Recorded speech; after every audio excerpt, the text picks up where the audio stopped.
Oke, tunggu ya, saya coba cari dulu. Karena ini waktunya terpecah-pecah, ini maksimal tadi rekamannya cuma 1 jam, terus saya tadi coba rekam lagi.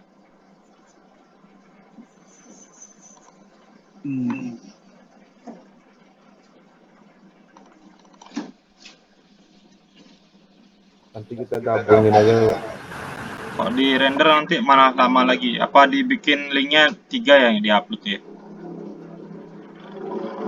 Nanti digabungin aja, Pak, videonya. Digabung, ndak keburu habis waktu untuk gini ya. Kan ada berapa video, Mas? Tiga video, karena kan 1 jam itu render kan lumayan lama itu. Nggak ngerender, cuman mana? Boleh coba ya, Pak? Boleh dicoba. Biar aku yang nyoba.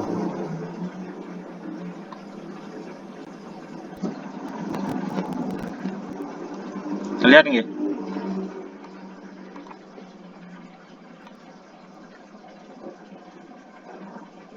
Terlihat nggak? Nggih, sudah Mas Inggih. Lanjut. Nggih, nggih, nggih. Oke, terima kasih atas kesempatannya. Saya lanjutkan kembali terkait dengan perkembangan dan model pengembangan software. Yang pertama kita bahas yaitu perkembangan software.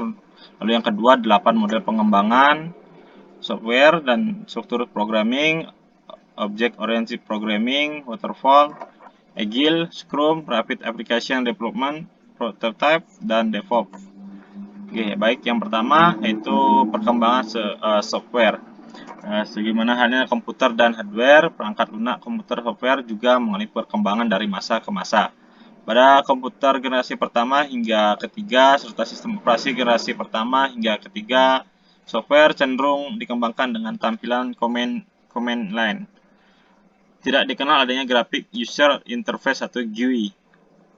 Pada masa generasi komputer pertama, hal ini disebabkan oleh karena pengembangan pada masa tersebut menggunakan bahasa pemrograman yang sangat rendah atau tingkat rendah yang berinteraksi langsung dengan mesin melalui perintah-perintah yang disediakan.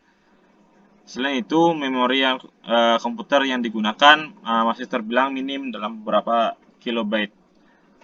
Ketika komputer memasuki era generasi keempat, komputer pribadi dan diikuti dengan perkembangan sistem operasi generasi keempat, pengembangan software pun turut mengalami perubahan. Adanya sistem operasi untuk komputer pribadi, misal pada Macintosh OS, pada Apple dengan GUI-nya yang menarik dan mudah dipahami oleh pengguna awam, menjadikan software turut mengalami perubahan dari sisi GUI-nya.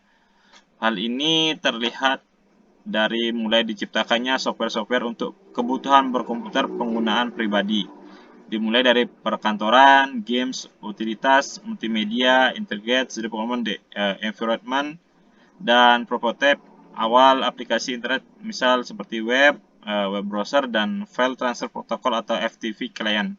Hal ini terus berlanjut seiring dengan perkembangan teknologi yang meliputi perkembangan jaringan komputer, internet, sistem operasi, hardware, dan bahasa pemrograman, dan IDE.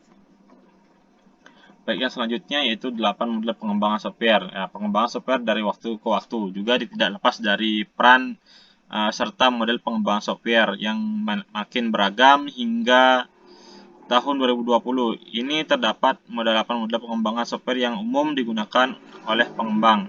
Di dalam pilihan model pengembangan software tersebut meliputi struktural programming, objective orientasi programming atau OOP, waterfall, agile, scrum, rapid application development, dan prototyping dan DevOps.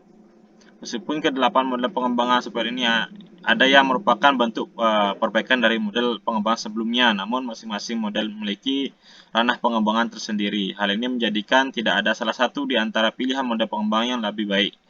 Pengembangan dapat memilih model pengembangan sesuai dengan kebutuhan di dalam pengembangan, sekaligus dengan bahasa pemrograman atau database management system atau teknologi pendukung lainnya yang digunakan untuk mengimplementasikannya. Baik, yang pertama itu struktural programming. Nah, bahasa struktural programming merupakan sebuah model pengembangan software yang memanfaatkan adanya fungsi atau prosedur Go to struktur blok, pengulangan, dan sejumlah konsep struktural. Lainnya di dalam penulisan di kode pemrograman sesuai namanya, maka penulisan dilakukan secara terstruktur. Structural programming didukung oleh bahasa pemrograman tingkat rendah, misal assembly, dan bahasa pemrograman tingkat tinggi, semisal seperti Pascal atau PHP. Untuk desain software structural programming menggunakan data flow diagram atau namanya DFD yang menggambarkan aliran data di dalam sistem data flow. Adanya aliran data dari sistem yang digambarkan ke dalam suatu diagram dapat membantu para pengembang software untuk model struktural programming agar dapat lebih memahami sistem secara lebih jelas dan struktural untuk memenuhi kebutuhan akan sistem pada software yang mencakup sistem sederhana hingga sistem yang lebih luas, kompleks. Maka di dalam DFD disediakan beberapa tingkat level dimulai dari DFD level 0 hingga level ke N. Bisa dilihat bahwa contoh gambar DFD untuk sistem informasi manajemen SIM pendaftaran sekolah. Jadi datanya kembali lagi ya, dari data siswa ke sistem, nanti kembali lagi ke calon data siswa. Oke, bisa dilanjut ke Object Oriented Programming atau OOP. OOP atau Programming Orientasi Objek merupakan model pengembangan software yang menggunakan konsep kelas atau objek perwarisan, pembungkusan, dan sejumlah konsep berbasis objek di dalam penulisan sumber kode. OOP menawarkan beberapa kelebihan antara lain kemudahan untuk mempelajari dengan konsep objek dan kelas. Kemudian di dalam pengembangan dan penggunaan kembali, sumber kode memanfaatkan perwarisan atau inheritance menggunakan penggunaan yang luas di semua platform, terutama platform Java. Fleksibilitas yang tinggi didukung dari sejumlah bahasa pemrograman Java, Flash, Python, PHP, serta dapat dikombinasikan dengan struktural programming melalui penambahan fungsional dan prosedur. Desain software pada OOP menggunakan Unveiled Modeling Language atau UML sebagai sebuah metodologi dalam bahasa spesifikasi standar untuk melakukan dokumentasi spesifik desain dan pengembangan software menggunakan konsep OOP. UML terdiri di atas 9 modul diagram dengan 4 diagram utama, yaitu use case diagram dan sequence diagram, class diagram, dan activity diagram. Baik, selanjutnya yang ketiga itu waterfall. Waterfall merupakan metode pengembangan software yang cukup tua, terhitung sejak diperkenalkan tahun 1970. Meskipun demikian, waterfall sendiri masih cukup banyak digunakan hingga saat ini. Dalam software development lifestyle atau life cycle atau daur hidup software, waterfall dijadikan ke dalam 5 tahapan berurutan dan terstruktur berikut. Yang pertama yaitu requirement analysis yang meliputi penentuan ruang lingkup dan persyaratan untuk objek software serta analisis persyaratan. Desain yaitu membuat desain dari software berdasarkan hasil analisa persyaratan dan kebutuhan pengguna. Lalu yang ketiga ada development, yaitu implementasi desain penggunaan bahasa pemrograman dan teknologi yang dipilih seperti dan yang keempat yaitu testing. Testing yaitu melakukan pengujian terhadap software yang diisi pengembangan atau black box testing dan diisi pengguna user acceptance testing. Lalu yang kelima yaitu maintenance, yaitu melakukan pemeliharaan atau perawatan, perbaikan, bugs, penambahan fitur sesuai dengan daur hidup software dan kebutuhan lebih lanjut dari pengguna. Contoh penerapan model waterfall adalah pada pengembangan sistem informasi sekolah SMP. Requirement analysis atau analisis kebutuhan dari pengguna dalam hal ini adalah pihak sekolah, yaitu sistem informasi mampu membantu sekolah di dalam manajemen data akademis sekolah yang melibatkan seluruh aktivitas seperti guru, siswa, orang tua, siswa, alumni, pihak luar ke dalam aplikasi berbasis web.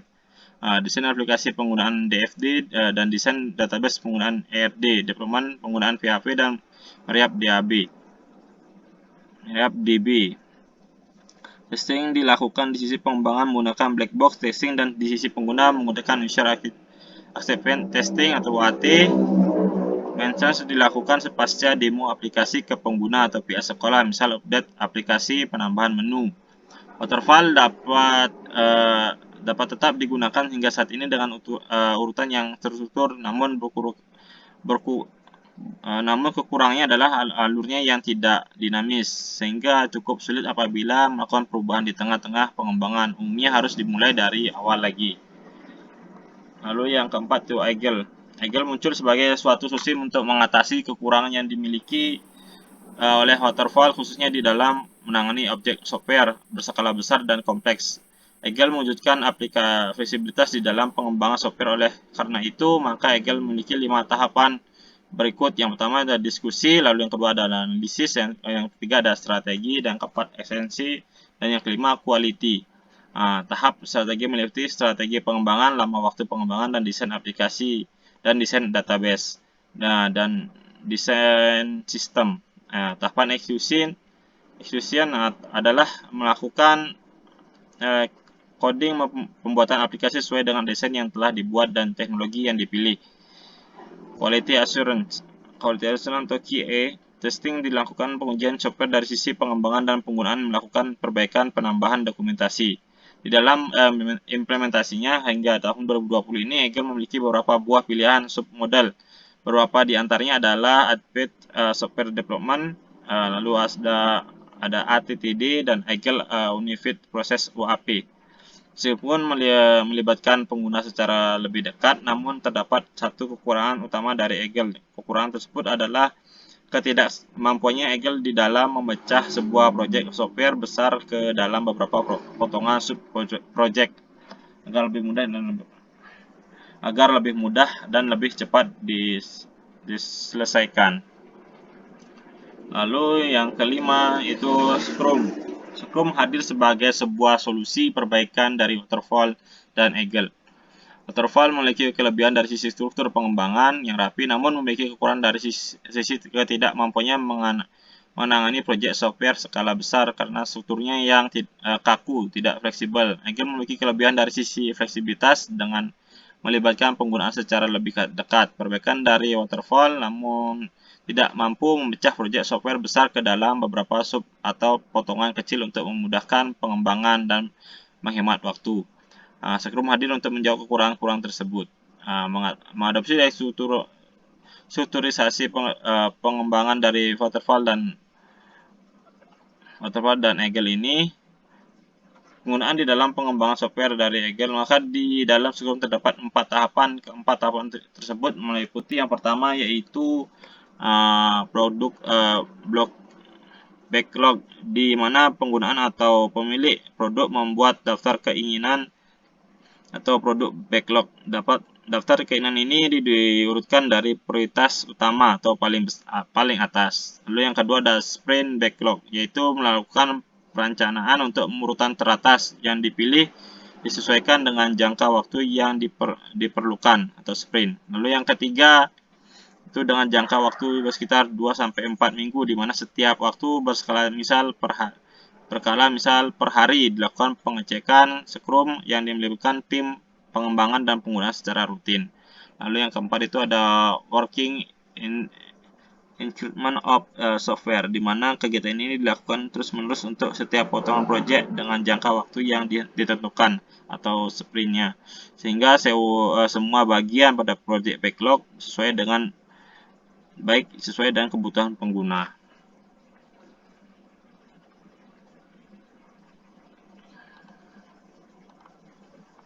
Lalu yang keenam yaitu Rapid Application Development atau RAD. Ini merupakan model pengembangan software yang bersifat incremental atau bertingkat serta memerlukan waktu yang singkat di dalam pengembangannya. Sehingga sesuai dengan namanya, tujuan utama di dalam RAD adalah waktu yang singkat di dalam pengembangan sebuah software sehingga meminimalkan biaya atau cost. Maka untuk dapat mencapai tujuan utama tersebut dalam RAD terdapat model kerja atau working model yang ditentukan di awal pengembangan sebagai dasar dari desain software yang dikembangkan dan diimplementasikan untuk disesuaikan dengan kebutuhan pengguna. Untuk mencapai tujuan utama yaitu waktu pengembangan yang singkat, maka RAD memiliki 4 fase yang meliputi requirement planning, di mana memuat perencanaan terkait pengembangan software. Lalu yang kedua ada user design, meliputi proses desain software atau WML, DFD, desain database, dan spesifikasi sistem sesuai dengan hasil kesepakatan yang telah dicapai pada requirement planning. Lalu yang ketiga ada construction, yaitu tahap implementasi dari desain yang telah disepakati atau di coding, testing atau sesuai dengan teknologi yang digunakan dalam bahasa pemrograman. Lalu yang keempat ada cutover, yaitu tahapan akhir pengisian software, revisi, perbaikan, penambahan fitur, dokumentasi proyek yang melibatkan pengembangan dan penggunaan. Terlepas dari bahwa RAD memiliki 4 fase sebagaimana disebutkan di atas, Kendall di tahun 2010 mengenalkan RAD dengan 3 fase, yaitu meliputi requirement planning, RAD design atau workshop, dan implementation. Yang ke-7 yaitu prototype. Prototype atau purwarupa merupakan model pengembangan software yang menyediakan versi purwarupa dari sebuah software sebagai sebuah gambaran awal bagi pengguna. Sebelum versi final dari software tersebut dirilis, prototype menjadi perbaikan dari tendensi yang umum terjadi pada model pengembangan waterfall yang bersifat sekuensial. Karena fokus utama dari model pengembangan ini adalah menyediakan prototype dari software sebelum versi final dikembangkan. Maka model pengembangan ini juga umum disebut dengan prototyping. Prototype menjadikan software yang dikembangkan benar-benar sesuai dengan kebutuhan pengguna, sebab prototype memberikan kesempatan bagi pengembang dan pengguna untuk mendiskusikan, mencoba, menguji, hingga deploy hasil akhir yang menjadi dasar untuk pengembangan versi final dari software. Tidak ada batasan untuk perbaikan dan pengembangan prototype hingga menjadi software versi final. Prototype dapat dilakukan dalam bentuk model software, dialog, dan simulasi. Nah, prototype memiliki kelebihan dan kekurangan. Kelebihan prototype adalah peluang software agar benar-benar sesuai dengan kebutuhan pengguna, sebab pengguna dilibatkan secara aktif di dalam pengembangan melalui tahapan pengujian dan evaluasi prototype software sebelum dikembangkan ke versi final. Sedangkan kekurangan prototype sendiri adalah kecenderungan kekurangannya yaitu untuk desain dan analisis software yang dapat mempengaruhi kualitas dari software yang dikembangkan. Lalu yang ketujuh yaitu DevOps atau Development and Operation, merupakan model pengembangan software yang paling kompleks jika dibandingkan dengan model-model pengembangan software yang lainnya.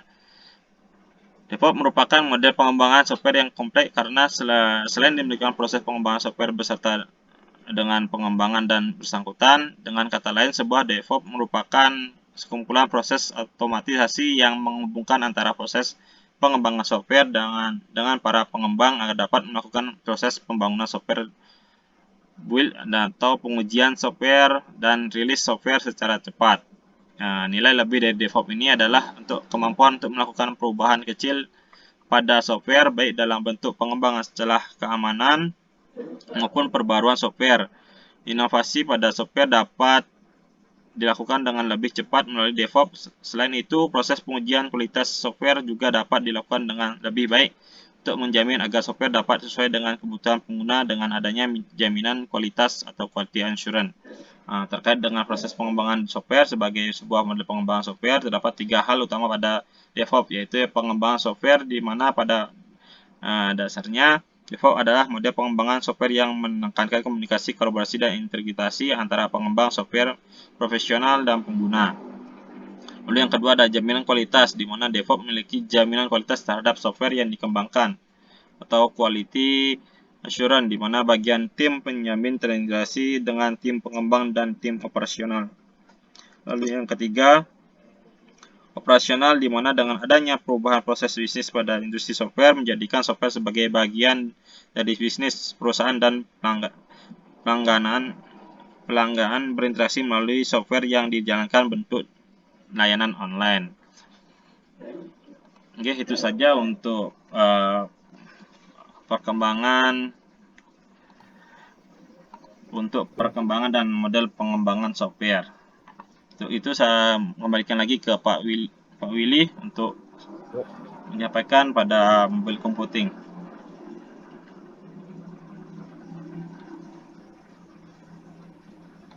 Oke, Pak.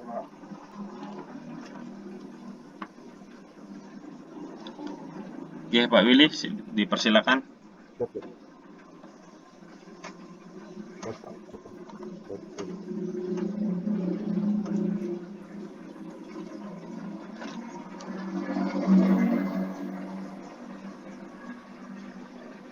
Eh, materi yang terakhir yaitu tentang, bisa dilihat Pak? Oke, sudah Pak. Sudah Pak. Oke. Materi yang terakhir yaitu tentang mobile computing. Secara definisi, mobile computing didefinisikan sebagai sebuah teknologi dalam bentuk perangkat keras, perangkat lunak, embedded system, dan embedded system yang memungkinkan para pengguna komputer untuk dapat mengakses data dan informasi serta pengolahan di dalamnya seperti set, delete, update, dan view kapanpun, dimanapun, berbasiskan internet ataupun jaringan. Yang selanjutnya itu munculkan mobile computing muncul sebagai akibat dari perkembangan teknologi komputer, perangkat keras komputer, perangkat lunak komputer, dan di dalamnya termasuk juga jaringan komputer. Jaringan komputer yang makin meluas dan makin berkembang menjadikan mobile computing turut berkembang dan makin mudah digunakan. Yang berikutnya adanya koneksi internet dan jaringan komputer seperti internet, wireless, peer-to-peer, dan Bluetooth yang memudahkan komunikasi dan pertukaran data. Selanjutnya akan dijelaskan oleh teman saya tentang 8 elemen pada mobile computing.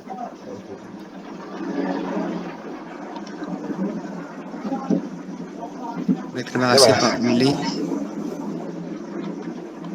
Ya, saya akan melanjutkan 8 elemen pada mobile computing.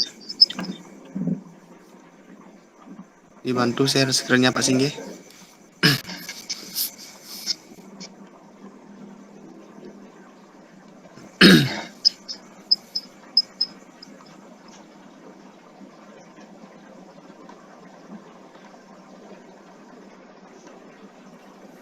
Lihat nggih? Sudah Pak Singgih. Baik. 8 elemen yang terdapat pada mobile computing. Yang pertama ada program manajemen. Berfungsi untuk melakukan manajemen program atau software yang dijalankan aktif maupun yang tidak aktif. Nah, program manajemen ini juga berfungsi untuk memformulasikan strategi-strategi pengguna software perangkat lunak untuk kepentingan bisnis mobile. Yang kedua ada IT strategi. IT strategi yaitu strategi-strategi yang dilakukan oleh pengguna dan vendor yang meliputi penyesuaian kemampuan finansial dalam membeli perangkat, pemilihan aplikasi sesuai kebutuhan, keamanan aplikasi, privasi, versioning sistem, atau penyediaan pilihan dari vendor kepada pembeli sesuai budget, serta standarisasi keamanan. Yang ketiga ada proses transformation. Transformasi dari sejumlah proses pada mobile computing meliputi pengembangan software, produksi dan perakitan hardware, serta pemasaran produk. Yang selanjutnya, bisnis strategi. Nah, apabila dipahami dengan baik, akan membantu di dalam mengetahui langkah-langkah yang perlu dilakukan oleh produsen produk mobile computing agar dapat memasarkan produknya dengan baik dan memenangkan kompetisi dengan kompetitor. Yang selanjutnya, analytic and business intelligence. Dua kombinasi penting dari mobile computing berbasiskan pada data. Keduanya ini diperlukan untuk memahami teknis-teknis pada mobile computing dan bagaimana menerapkan business intelligence di dalamnya. Nah, business intelligence membantu di dalam proses pengambilan keputusan, penjualan, pemasaran, dan distribusi. Yang selanjutnya ada sosial media. Ini memberikan sarana dan ruang atau media di dalam pemanfaatan mobile computing untuk berbagi data, informasi, dan konten digital secara cepat, mudah, dan online melalui internet pada para pengguna komputer di seluruh dunia. Ada change management, yaitu upaya-upaya yang dilakukan oleh organisasi terhadap. Halo teman-teman, masih bisa kelihatan ininya, share screen-nya? Udah Bang. Bisa Pak, Ya. bisa. Ya, saya ulangi, ada change management, yaitu upaya-upaya yang dilakukan oleh organisasi terhadap adanya perubahan di dalam organisasi bersangkutan terkait dengan bisnis dan layanan pada mobile computing. Yang selanjutnya ada enterprise arsitektur. Nah, ini sebagai arsitektur enterprise pendukung layanan bisnis agar produsen mobile computing dapat bersaing dengan kompetitor. Nah, berikut tadi 8 elemen pada mobile computing. Yang selanjutnya mobile computing Android. Nah, salah satu sistem operasi pada mobile computing adalah Android. Nah, sistem Android ini dikembangkan pertama kali tahun 2007, namun mulai masuk ke ranah enterprise di tahun 2008. Android dikembangkan dari kernel Linux yang merupakan kernel open source atau sumber kode terbuka dan menjadi kernel dari sistem operasi Linux pada sejumlah distribusi atau distro. Nah, dengan berbagai kelebihan yang dimilikinya, Android dengan cepat merambah industri mobile computing ke para vendor perangkat mobile seperti smartphone, handphone, dan tablet, mengalahkan kompetitor lainnya. Nah, fenomena ini memunculkan adanya sebuah sub-editing baru di dalam ranah mobile computing bernama Enterprise Mobile Computing Android. Nah, Enterprise Mobile Computing Android merupakan komputasi mobile berbasis sistem operasi Android yang ditujukan untuk sisi enterprise atau industri atau perusahaan. Baik, sekian yang bisa saya jelaskan.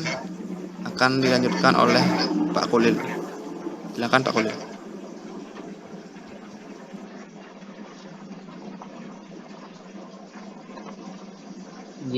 Terima kasih atas kesempatannya, Bli Ngurah. Selanjutnya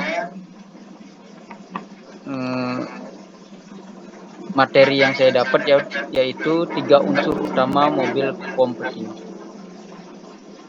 Tolong bantuannya Pak Singgi.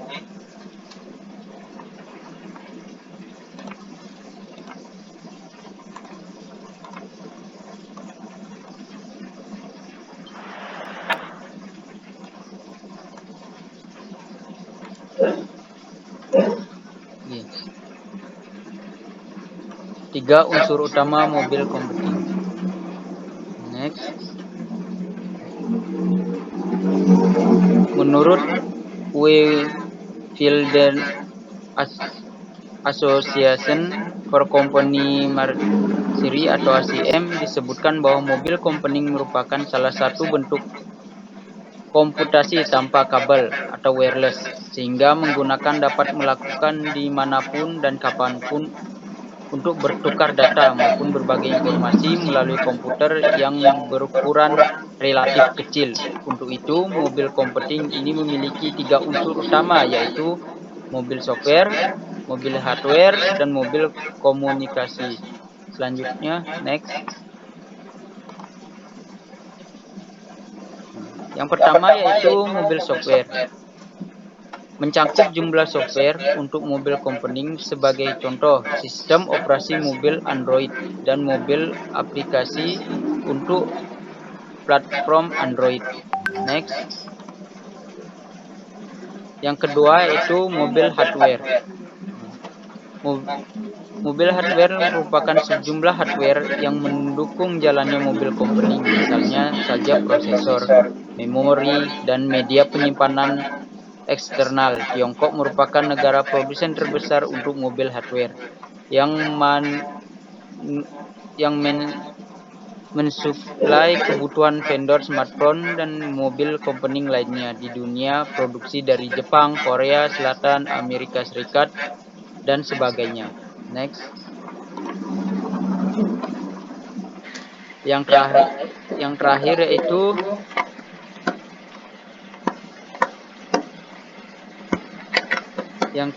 mobil communication.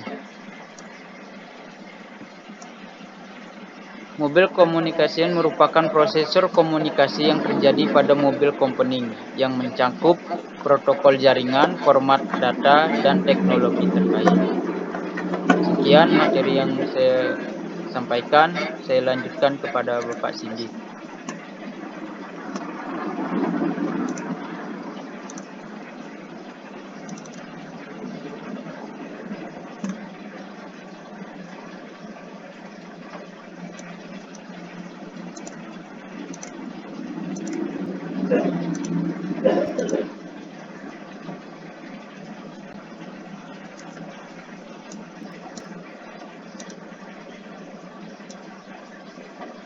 Sudah terlihat nggih?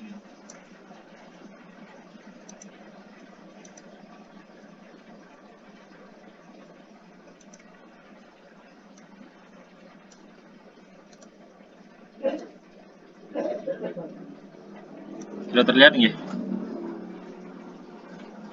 Sudah, Pak Cindy. Oke, saya lanjutkan ya, terkait dengan 5 faktor pembatasan penggunaan mobil computing. Pembatasan ini yang pertama itu ada bandwidth jaringan, lalu yang kedua ada standarisasi keamanan, lalu yang ketiga ada konsumsi sumber daya energi, lalu yang keempat ada interference dengan sinyal atau gelombang lainnya. Yang kelima ada interaksi dengan penggunaan melalui tatap muka atau aplikasi. Yang pertama yaitu bandwidth jaringan. Mobil computing menggunakan teknologi jaringan wireless dengan beragam lebar pita jaringan atau bandwidth, dimulai dari GPRS, 8G hingga 4G. 5G. Biaya penggunaan di Indonesia masih relatif mahal untuk kecepatan. Umumnya wireless network relatif lebih cepat dibandingkan wireless network. Hal ini menjadi pertimbangan untuk bisa memprioritaskan kapan perlunya kita memakai mobil computing dan pada saat kapan kita masih menggunakan teknologi wireless atau terkoneksi ke jaringan. Lalu yang kedua adalah standarisasi keamanan. Saat berbicara mengenai keamanan adalah berbicara mengenai faktor aman nyaman yang dipengaruhi oleh sistem pengguna, kebijakan yang diberikan atau yang diberlakukan di dalamnya. Untuk menjamin penggunaan mobil komputing merasa aman dan nyaman saat berkomputer, perlu dirancang dan diberlakukan standarisasi dan teknologi keamanan di dalamnya. Salah satu teknologi keamanan yang umum digunakan di dalam mobil computing antara lain yaitu VPN atau Virtual Private Network, yang salah satunya dimanfaatkan untuk memudahkan koneksi ke komputer di jaringan internet melalui internet dan SSL atau Secure Circuit Layer, yang salah satunya dimanfaatkan pada saat transaksi perbankan secara online.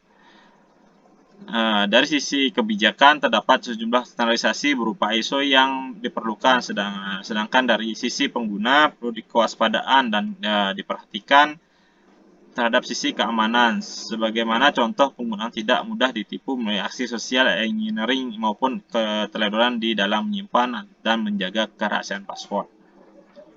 Lalu yang ketiga yaitu konsumsi sumber daya energi. Dengan kelebihan di mana komputer dapat dibawa kemana-mana, mudah dikoneksi dan lain sebagainya, mobil computing juga mendukung konsumsi daya yang rendah. Sumber daya energi ini adalah energi listrik yang tersimpan di dalam sumber daya baterai. Nah, perlu adanya penerapan green computing di mana dengan konsumsi daya yang relatif lebih sedikit, performasi dan produktivitas tetap ataupun bertambah. Lalu yang keempat yaitu interferensi dengan sinyal atau gelombang lainnya. Membuatkan sinyal gelombang atau untuk memperoleh koneksi merupakan ciri khas dari wireless network. Untuk itu perlu diperhatikan salah satu hukum fisika mengenai sinyal dan gelombang, yaitu menghindari adanya interferensi atau tabrakan dengan gelombang lainnya maupun benda penghalang lainnya. interferensi dengan sesama gelombang internet, radio maupun penghalang berupa bangunan, gedung, tembok, dan dapat mengurangi besarnya sinyal yang Anda gunakan untuk melakukan mobile computing. Lalu yang kelima yaitu interaksi dengan pengguna melalui tatap muka aplikasi. Interaksi dengan pengguna melalui tatap muka atau sebuah mobil computing sebagaimana disebutkan di atas. Salah satu terdiri di atas mobil computing yaitu mobil application terdiri atas sejumlah pilihan aplikasi dan sistem operasi yang menunjang kegiatan penggunaan di dalam melakukan mobil computing. Pengguna memerlukan adanya kemudahan di dalam penggunaan aplikasi dan sistem operasi. Kemudahan ini dapat ditunjang dari bagaimana user interface tatap muka aplikasi untuk pengguna dirancang, disusun, dan diimplementasikan dengan tepat. Baik, untuk itu saja yang dapat saya sampaikan 5 faktor pembatasan penggunaan mobil computing. Saya kembalikan lagi ke Pak Willy. Sekian presentasi dari kelompok kami. Selamat menonton. Terima kasih. Untuk uploadnya gimana, Pak?